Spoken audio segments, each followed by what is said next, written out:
Hello everybody, Son Rich here with not a Vinyl Finds. Though I did go to the record store today, took in 8, maybe 10 records, came back with 2. The last 3, maybe even 4 years, I've definitely gotten rid of more records than what I've bought. I've sold some on Discogs, though I haven't been doing that lately. I've been exchanging them at Going Underground Records, and he usually, well, not usually, he gives me 50% of what he's going to sell it for, which is, I think that's not bad.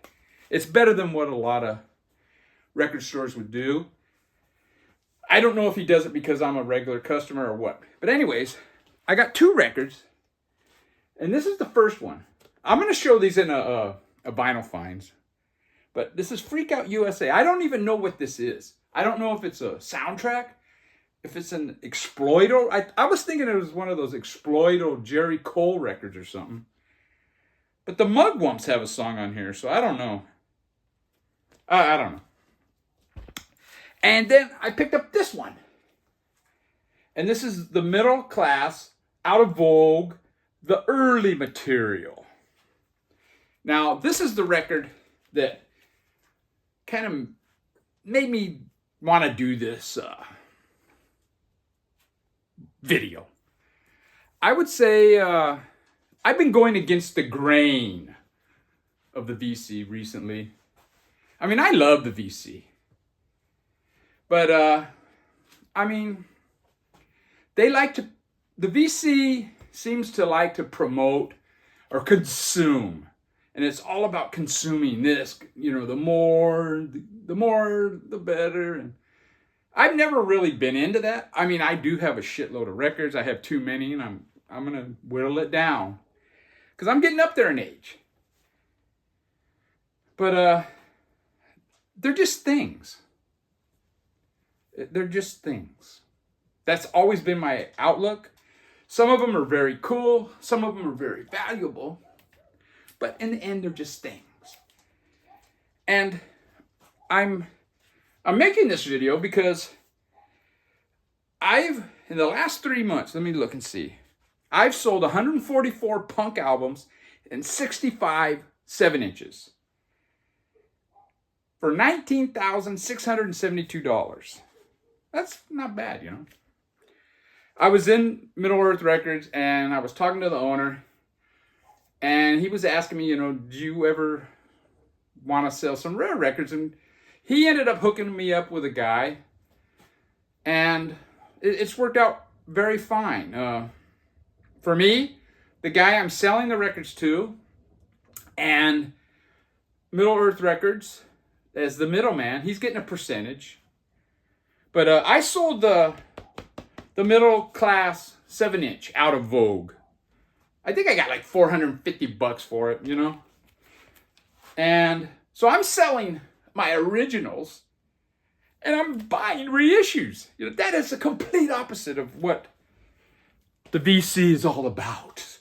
It's all about originals. Well, whatever. And I got an example here.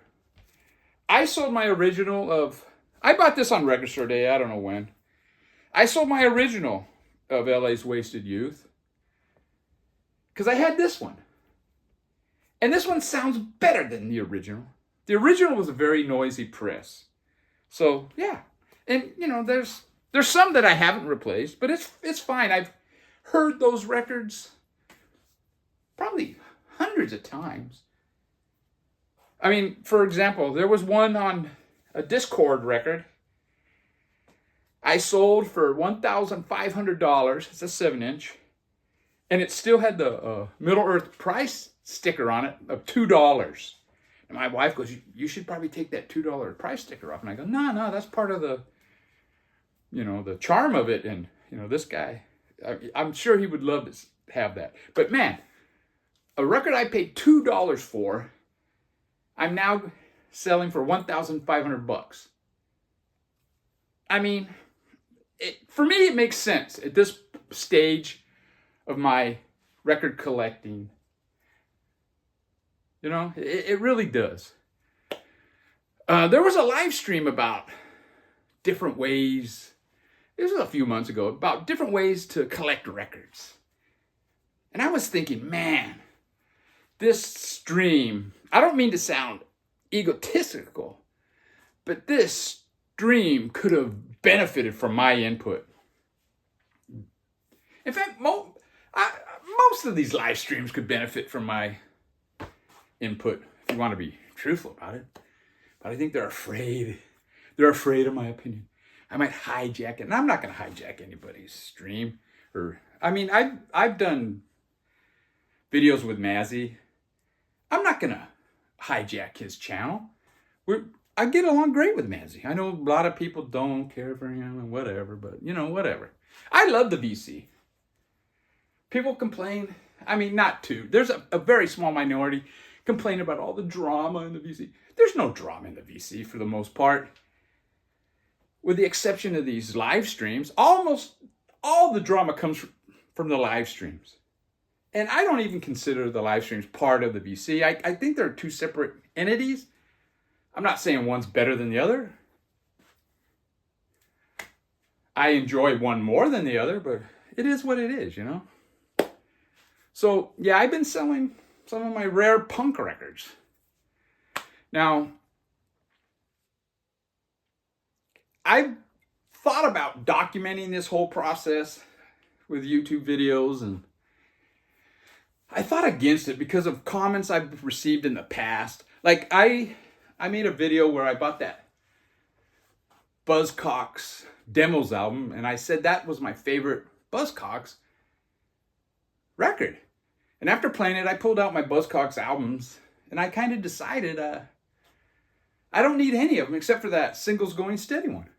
So, and I had two first presses of, I think it was their first album and maybe their third album. And I got $75 for them. And I mentioned this on the video. And I got comments that, you should have sold these to different VC members. And yeah, maybe. But I don't feel like doing 144 album mailers or 65 7-inch mailers. It's too much hassle. And it just worked out this way. And it's really been a benefit to me, benefit to the record store, and a benefit to this guy who's going to have a great collection.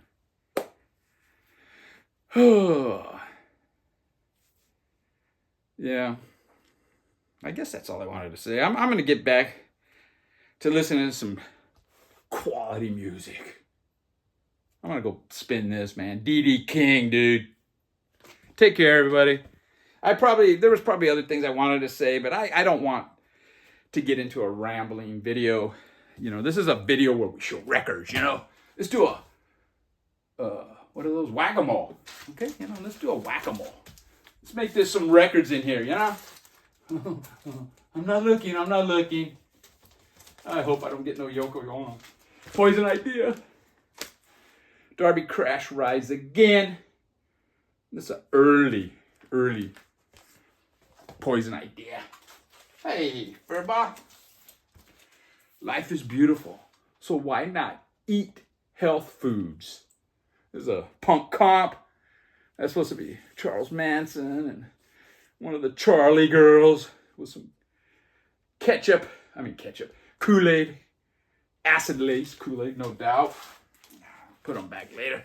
Let's go up here where we got some different type stuff. Oh, man, these are in tight. I don't know if you noticed, but my punk rock records are not as tight as they were. Oh, Bonnie Owens, man. Don't Take Advantage of Me.